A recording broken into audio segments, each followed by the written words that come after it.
Today we're going to use geometric shapes to make our robot head and our robot body. Remember, geometric shapes are the shapes that we can name. We are not using any freeform shapes on our robot.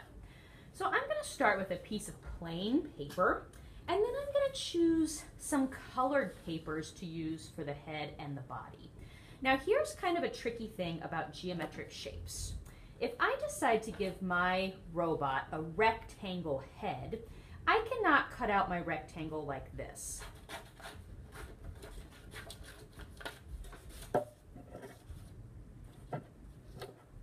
That rectangle is very sloppy. It is so sloppy that it doesn't even look like a rectangle anymore. It has slides that are slanted, it has extra cuts out of it.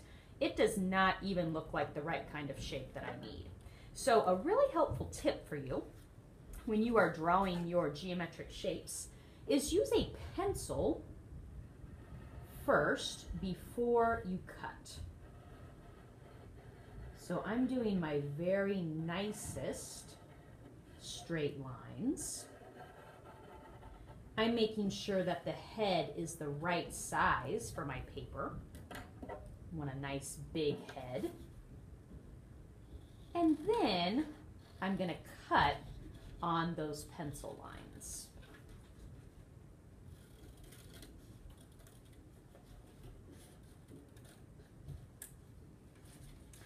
Now after I cut it out, I don't want those pencil lines to show anymore. So I usually like to flip my piece over so that I have just a nice plain construction paper shape on one side.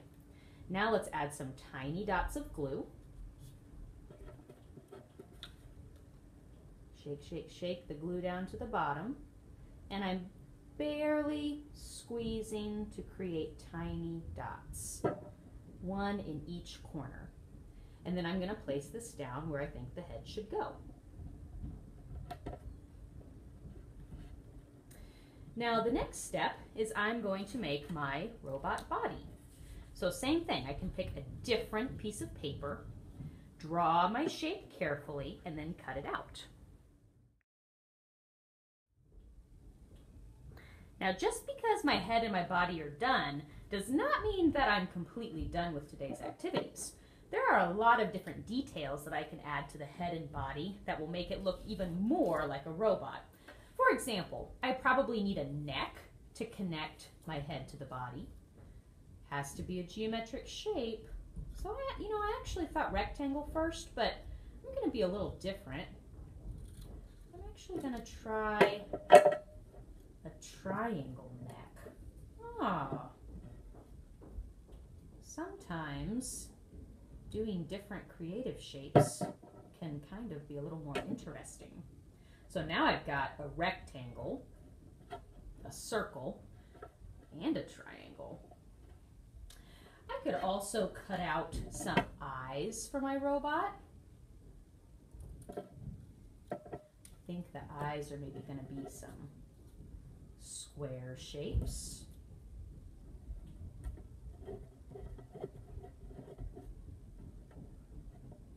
I could cut out some different buttons for my robot. Maybe he has different buttons on him that you push to make the robot do different things. Maybe this robot has a screen where you can read some different directions. Maybe here's some things on the screen, lights and things. Robots are really interesting because they have so many different parts. So I'm just cutting out some different geometric shapes, and then I'm going to glue them on with tiny glue dots. But remember, all we're doing today is the head and the body, not arms and legs yet. We're just going to focus on these two body parts for right now.